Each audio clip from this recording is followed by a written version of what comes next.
This adventure is on the Mount Vernon Trail. The trail links Theodore Roosevelt Park with George Washington's estate in Mount Vernon.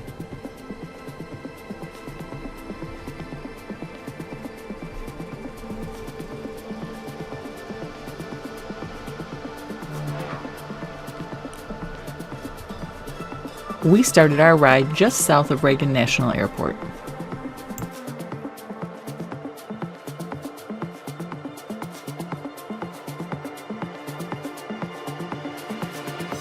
So Randy, where are we going to go today? We're going to go to Mount Vernon. Woo! Look at that, you got that one. Ow! Hey, I'm right on it this time.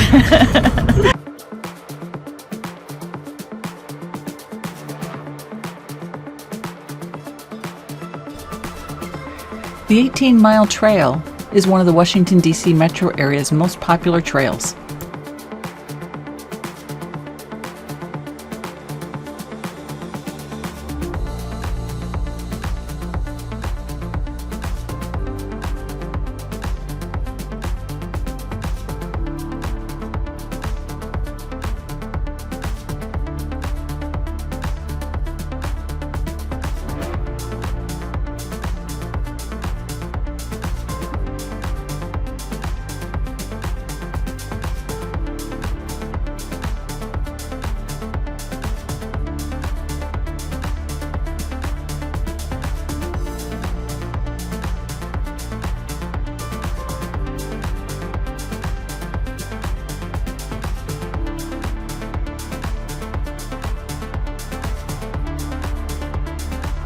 Okay, we're going the river route.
A busy historic district along the Potomac, Old Town is marked by cobblestone streets and 18th century townhouses.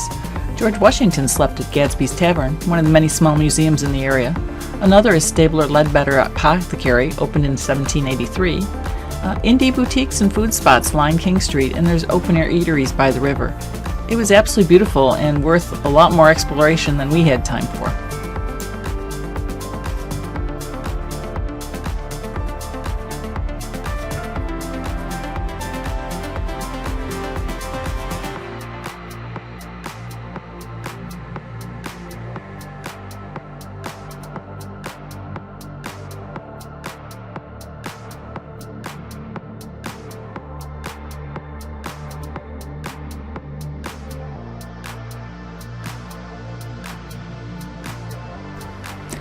The route's well marked and there's signs everywhere. You just have to pay attention for them. As you approach the Woodrow-Wilson Bridge, you can detour east across the Potomac River on the wide paved bridge trail flanking the northern side of the bridge to reach National Harbor in Maryland. We went under and on to Mount Vernon.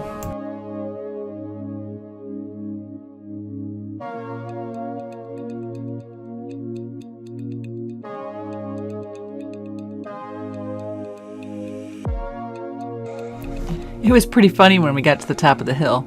We didn't see any signs. Then we realized we were standing on it.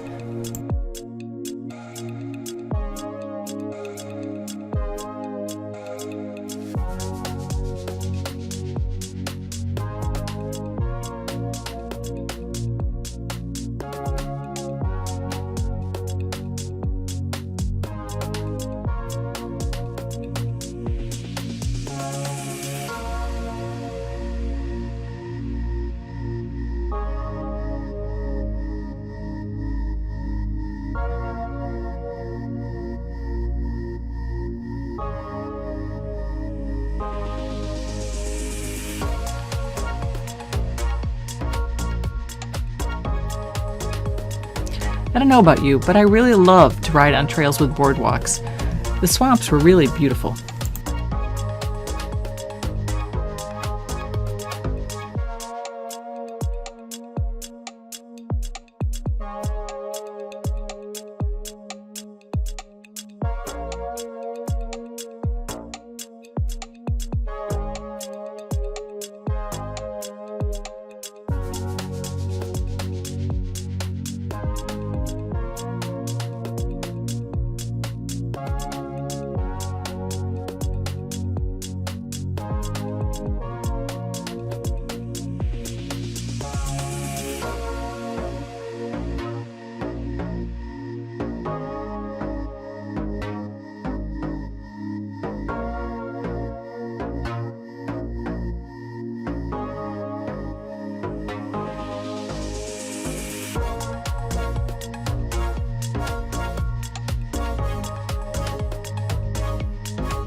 As we got nearer to Mount Vernon, the trail got really interesting. We started going up and down hills and around sharp corners, and we didn't think that was a place where you actually really wanted to go terribly fast, but we were super happy we had our e-bikes because there was a lot of up and down on this trail.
Look closely and you'll see Fort Washington State Park. It was built to defend the river approach to Washington, D.C. Fort Washington has stood as silent sentry for over 200 years.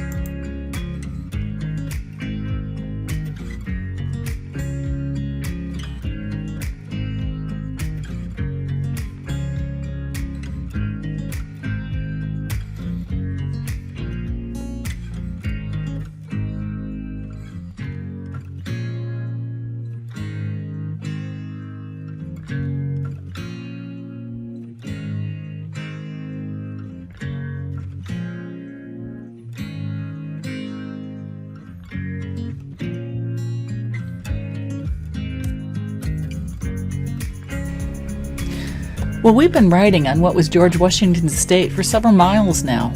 George Washington was one of the nation's largest landowners. He owned approximately 8,000 acres here at Mount Vernon and many more acres to the west, primarily in the Ohio Valley. George Washington created a list of all of his land 6 months before his death. In total, he owned more than 50,000 acres.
Well, here we are at the entrance to Mount Vernon.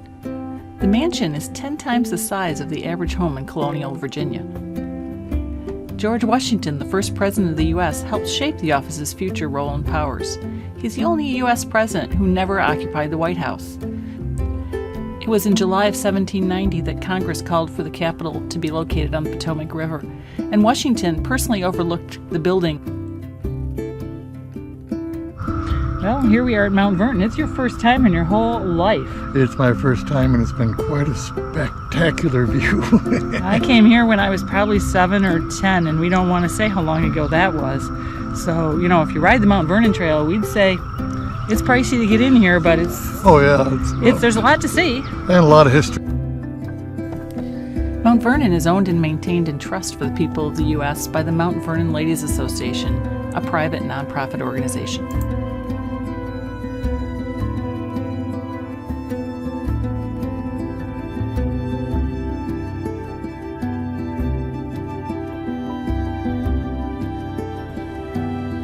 Look just over that brightly colored tour boat and you'll see the Capitol.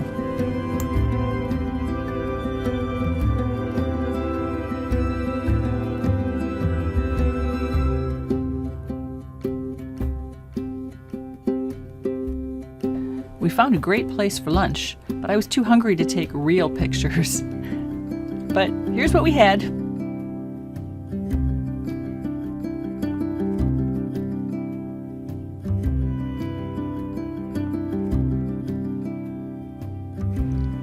So we've loaded up the bikes and we're heading back, but we wanted you to see the view from the trail as you head north from the airport. You can see the Washington Monument most of the time, catch a little glimpse on the right of the Jefferson Memorial, and of course as we move toward the Arlington Bridge we see the Lincoln Memorial. We hope you enjoyed this adventure, and we'll see you on the next one.